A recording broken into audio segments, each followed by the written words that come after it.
میرے عزیزو، میں خدا کا خادم اور آپ کا بھائی پاسٹر وکاش علیم ڈیوڈ ایک مرتبہ پھر آپ کی خدمت میں۔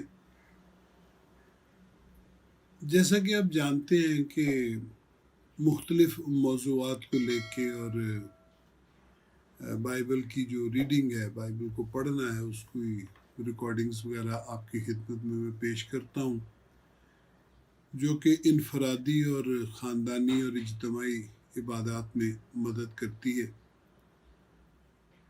اور ڈیلی ڈیووشنل تو خیر واٹس ایپ پہ آپ دیکھتے ہی ہیں، جو ہر روز آپ کی خدمت میں حاضر ہوتا ہے، اس کو لے کے میری بڑی دیر سے یہ خواہش تھی کہ بائبل کی کتابوں کے بارے میں بتایا جائے کہ کون سی کتاب جو ہے وہ کس مقصد کے لیے لکھی گئی، کس نے لکھی، اور اس کا جو اندرونی مواد ہے وہ کس لیے ہے۔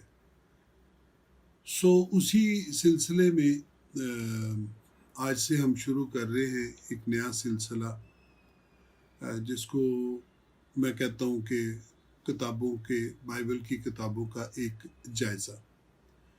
یہ سروے تو نہیں ہے اور یہ تعارف بھی نہیں ہے، یہ اس سے تھوڑا بڑھ کر ہے، اور مختصراً آپ کو ایک جامع اور مکمل جائزہ ملے گا ہر ایک کتاب کا۔ تو یقیناً مجھے خداوند سے امید ہے کہ آپ کے لیے وہ باعث تقویت ہوگا اور روحانی ترقی کا سبب بنے گا۔ تھوڑی سی دیر میں آپ سمجھ لیں گے کہ جو کتاب بیان ہو رہی ہے، جیسے آج ہم پیدائش کی کتاب کو دیکھیں گے تو آپ کو معلوم ہو جائے گا کہ پیدائش کی کتاب کے بنیادی مقاصد کیا ہیں اور یہ کن کن باتوں کو بیان کرتی ہے۔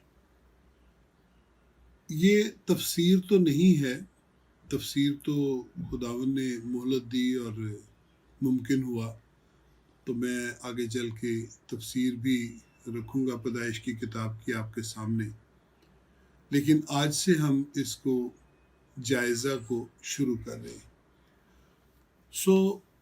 آج ہم پہلی کتاب، بائبل کی پہلی کتاب یعنی کہ پیدائش کی کتاب سے شروع کرتے ہیں۔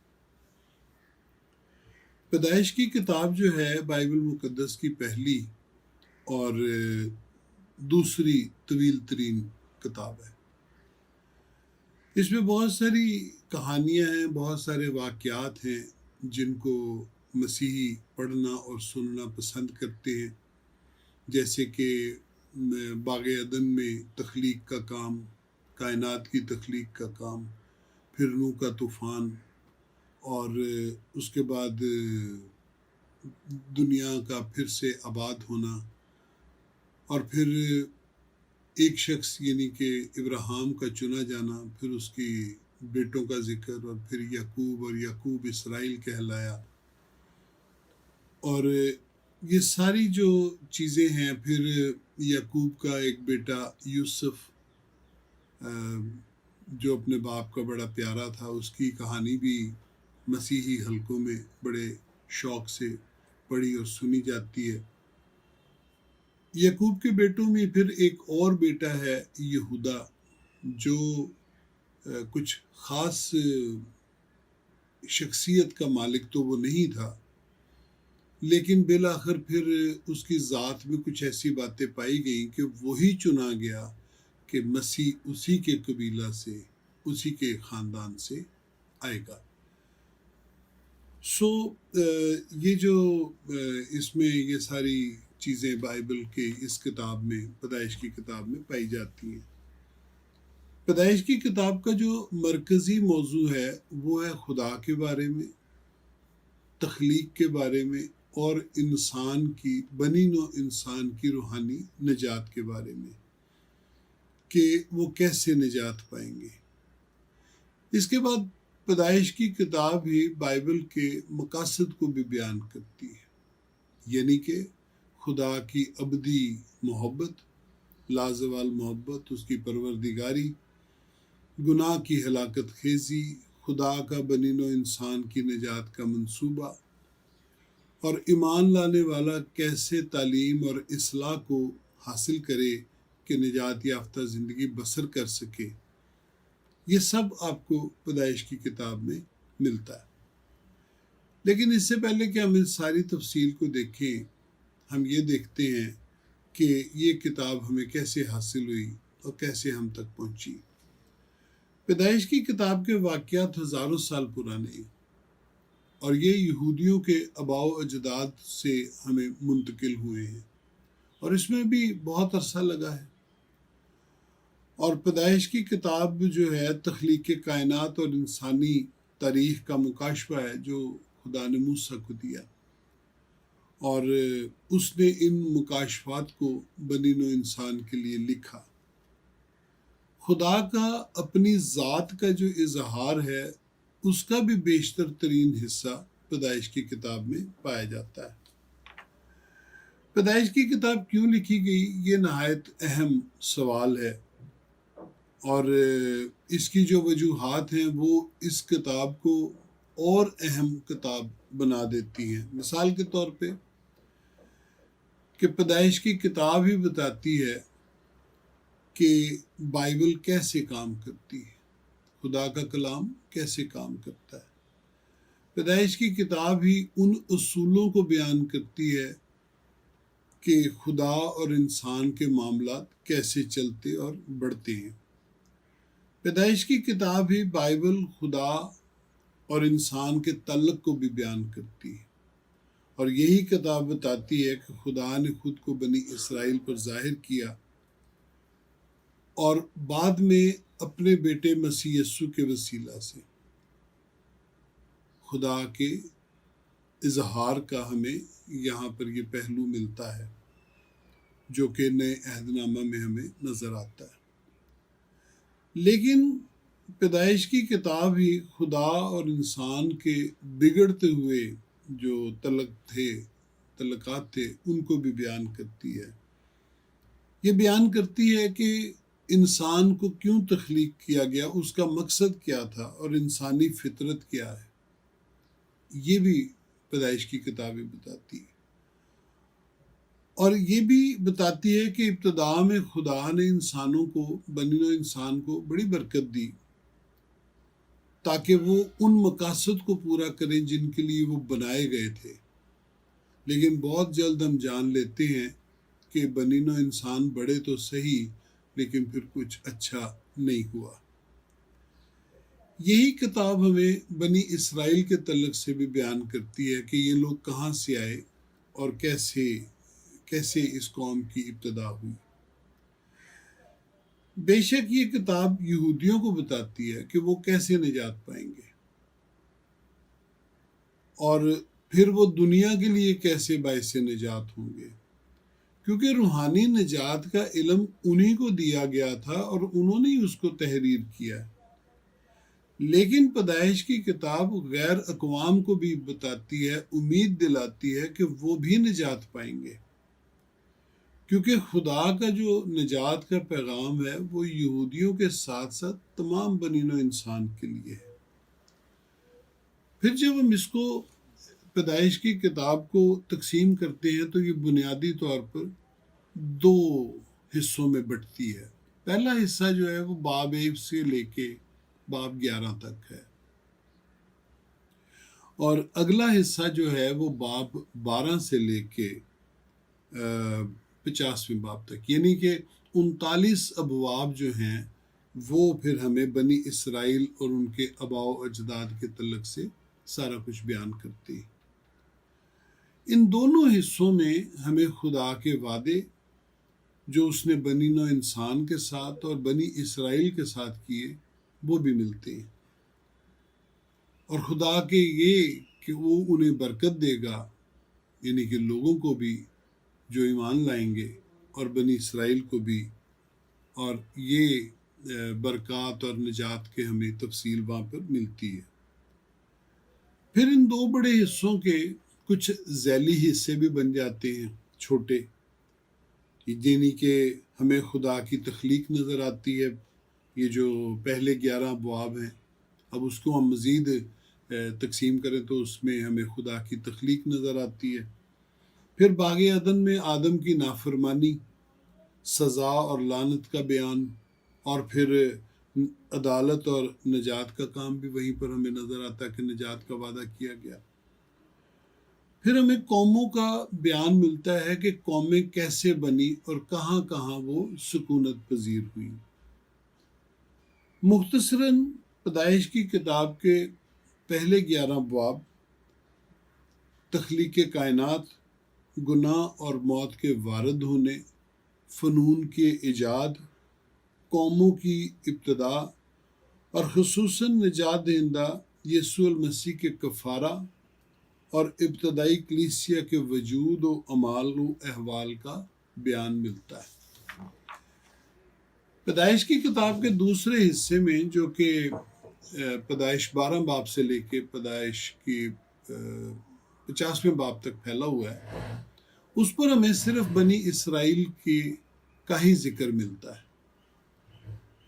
اس دوسرے حصے میں بنی اسرائیل کی تفصیل پائی جاتی ہے کہ ان کے جو آباء و اجداد تھے، یعنی ابراہیم سے شروع ہوتی ہے، پھر اسحاق اور پھر یعقوب کا بیان ملتا ہے جو بعد میں اسرائیل کہلایا۔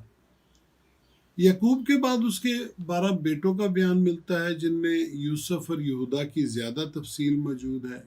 یوسف زیادہ مشہور ہوا کیونکہ وہ مصر کا حاکم بھی بن گیا تھا، جبکہ یہودا کے ساتھ ایسا کچھ نہیں تھا۔ خاندان میں، گھرانے میں اس کی کچھ خاص اہمیت نہیں تھی، تو بھی اس کی زندگی میں کچھ ایسی باتیں پائی جاتی ہیں جو نجات کے کام کو، نجات کی کہانی کو آگے بڑھاتی ہیں۔ ہم اس کو ایک دفعہ پھر سے پہلے حصے کو دیکھتے ہیں، پہلے 11 ابواب جو ہیں۔ اس میں ہم دیکھتے ہیں کہ خدا نے سب کچھ بنایا، یعنی آسمان اور زمین کو بنایا، اور جو کچھ یہاں پر ہے اس سب کو خدا نے بنایا۔ لیکن پھر ایک حیرت انگیز بات ہمیں نظر آتی ہے کہ جو کچھ خدا نے بنایا تھا اس میں ویرانی اور سنسانی اور ابتری پائی جاتی تھی۔ خدا نے سب سے پہلے اسی ابتری کو، اسی ویرانی اور سنسانی کو درست کیا۔ پھر ہم دیکھتے ہیں کہ خدا نے جو کچھ بنایا تھا اس کی نگہبانی کے لیے خدا نے انسان کو بنایا، یعنی کہ آدم کو پیدا کیا، تاکہ تمام کاموں میں خدا کی مدد کرے، جس کا ایک مطلب یہی بھی ہے کہ وہ خدا کی جگہ کام کرے۔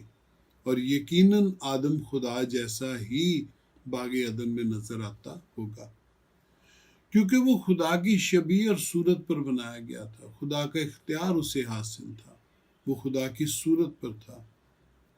اسی لیے اناجیل میں ایمانداروں کو خدا کے فرزند کہا گیا، اور پولس رسول افسیوں کی کلیسیا کو لکھتا ہے کہ عزیز فرزندوں کی طرح خدا کی مانند بنے، تاکہ دنیا کو خدا سے روشناس کرایا جا سکے۔ پیدائش کی کتاب آغاز ہی سے بتاتی ہے کہ ایک ایسا دور بھی تھا جب خدا اور انسان اکٹھے رہتے تھے، یعنی کہ باغ عدن میں۔ بنی اسرائیل کی تاریخ اور کلیسیا کی تاریخ ہمیں بتاتی ہے کہ جہاں خدا ہوتا ہے وہی جگہ عبادت گاہ کہلاتی ہے۔ اس لیے ہم کہہ سکتے ہیں کہ باغ عدن بھی ہیکل ہی تھا یا خیمہ اجتماع، کیونکہ خدا وہاں پر آتا تھا اور انسانوں سے ملتا تھا، آدم سے ملتا تھا۔ اس کا ایک ثبوت بنی اسرائیل کی ہیکل یا خیمہ اجتماع بھی ہے، جس کے بارے میں خدا نے حکم دیا کہ وہ زمین پر ایک ایسی جگہ تیار کرے جہاں خدا سکونت کر سکے، لوگوں سے مل سکے۔ اسی لیے اب دیکھیے کہ ہیکل جو تھی وہ یروشلم میں تھی، تو بھی پورے بنی اسرائیل میں اور پورے پرانے عہد نامہ میں ہیکل کو ایک مرکزی حیثیت حاصل ہے، کیونکہ صرف وہی ایک ایسی جگہ تھی جہاں انسان اور خدا مل سکتے تھے، باتیں کر سکتے تھے۔ تخلیق کے بعد ہم باغ عدن میں ہونے والی پہلی لعنت اور نجات کے وعدہ کو دیکھتے ہیں، یعنی انسان اور اس کے ابدی دشمن ابلیس کو، جس نے چالاکی سے آدم اور حوا کو اکسایا کہ وہ خدا کے خلاف بغاوت کریں۔ یہ درست ہے کہ ابلیس فوق الفطرت قوتیں رکھتا ہے اور اس نے بنی آدم کو بگاڑا، لیکن پیدائش کی کتاب کے 3 باب سے لے کے 6 باب تک کا جب ہم مطالعہ کرتے ہیں تو پھر ہمیں یہ بھی معلوم ہوتا ہے کہ انسانوں نے بھی خود کو بہت بگاڑا اور دنیا کو بہت بگاڑا۔ وہ وحشی ہو گئے، وہ ایک دوسرے کو مارنے والے بن گئے، جس کا ثبوت ہمیں قائن اور حابل کی کہانی میں ملتا ہے۔ بھائی نے بھائی کو مار دیا تھا، اور اس ساری نافرمانی نے خدا کو ملول کیا، رنجیدہ کیا خدا کو۔ عبرانی میں بہت خوبصورت لکھا ہے خدا نے اپنے دل پر زخم کھایا اور آہ بھری۔ خدا کو یہ سب کچھ اچھا نہیں لگا، سو خدا ملول ہوا اس ساری سچویشن سے، اس ساری حالات سے۔ لیکن پھر یہیں پر نجات کا وعدہ بھی ہمیں ملتا ہے، جہاں بتایا گیا کہ مسیح آئے گا، عورت سے پیدا ہوگا، انسان کا اس کی پیدائش میں، مرد کا اس کی پیدائش میں کوئی حصہ نہیں ہوگا، وہ خدا کی قدرت سے حاملہ ہوگی اور مسیح اس دنیا میں آئے گا انسانی صورت میں، جو اس سانپ کو یعنی ابلیس کو شکست دے گا، جو فوق الفطرت قوتیں رکھتا ہے۔ یہ نجات کا وعدہ تھا۔ اس کے بعد ہم عدالت اور نجات کے واقعہ کو دیکھتے ہیں۔ کلام میں لکھا ہے کہ انسانوں نے اپنی زندگیوں کو اس حد تک بگاڑ لیا کہ خدا ملول ہوا اور اس نے فیصلہ کیا کہ وہ ان کی عدالت کرے گا اور پانی کے طوفان سے انہیں مارے گا۔ لیکن اسی دوران ایک شخص اور اس کا خاندان خدا کی نظر میں مقبول ٹھہرا، یعنی کہ نوح اور اس کا گھرانہ۔ سو ہم دیکھتے ہیں کہ پانی کا طوفان آ گیا، لیکن خدا نے تھوڑے سے لوگ یعنی نوح اور اس کے گھرانے کو بچا لیا۔ اس سے خدا نے ظاہر کیا کہ انسانی زندگی اس کے نزدیک کس قدر قیمتی ہے۔ سو اس نے ان کو یعنی نوح کے گھرانے کو برکت بخشی اور وہ زمین پر بڑھنے لگے۔ نوح کے طوفان کے بعد انسان پھر سے بڑھنے لگے اور خدا نے انہیں حکم دیا کہ وہ زمین پر پھیل جائیں اور زمین کے مختلف حصوں میں سکونت کریں، لیکن وہ نافرمانی، بغاوت اور مغروری میں ایک ہو گئے اور ایک ہی میدان میں اکٹھے رہنے لگے، جبکہ ان کو حکم تھا کہ وہ دور و نزدیک سکونت کرے، زمین کو معمور کرے۔ لیکن خدا کی مخالفت میں انہوں نے چاہا کہ وہ اپنی یادگار بنائیں، جس کے لیے انہوں نے برج بنانا شروع کیا، جسے بائبل بابل کا برج بیان کرتی ہے۔ آپ سب نے یہ کہانی سنی ہوئی ہے۔ بابل کے معنی ہے ابتری، باغ عدن، جہاں انسان خدا کی عبادت کرتا تھا اور سب اچھا تھا۔ لیکن یہاں پر بابل کے مقام پر انسانوں نے ایک ایسی عبادت گاہ بنائی جو ان کی یادگار ہوتی، یعنی کہ ان کی اپنی تعریف کی جگہ۔ سو خدا نے یہ سب کچھ دیکھا اور اسے یہ پسند نہیں آیا۔ تب اس نے فیصلہ کیا کہ وہ ان کو تقسیم کرے گا، وہ ان کو پراگندہ کرے گا تاکہ وہ پھیل جائیں اور زمین کے مختلف حصوں میں سکونت کریں۔ اور سو بابلی کے مقام پر ہم دیکھتے ہیں کہ بنی نوع انسان جو ہیں وہ مختلف قوموں میں تبدیل ہو گئے، ان کو مختلف زبانیں ملی اور انہوں نے بسنے کے لیے زمین کے مختلف حصوں کو چن لیا، جہاں سے ملکوں کے ناموں اور حدود کی بنیاد پڑی۔